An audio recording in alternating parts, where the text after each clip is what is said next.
Assalomu alaykum. Mana bu obyektimizda santexnika elektrika montajlari tayyor bo'lib, xohlasa mana stechka quyishga tayyor. Bu obyektimizda aytgan edim, luchovoy отопление sistema qilamiz deb. Mana shu luchovoy отопление sistema yana alyumin trubada bo'ladi. Ulanmagan, bezlik bitta turbani o'zi to'g'ri ketadi. Hech qanaqa payka-mayka bo'lmaydi.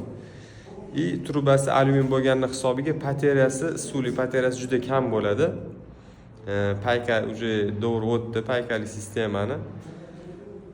Hop, sizlarga mana shunaqa yangicha luchovoy sistemaga o'tishni tavsiya qilamiz. Buni dizayni ham chiroyli turadi bu. Bitkanda o'zini ustiga yopib qo'yadiganlari bor. Bitkanda yana bitta video qilib ko'rsatamiz. Agar sizlarga ham shunaqa elektrika, santexnika, remont, patkulchi xizmatlari kerak bo'ladigan bo'lsa, bizlarga aloqaga chiqinglar.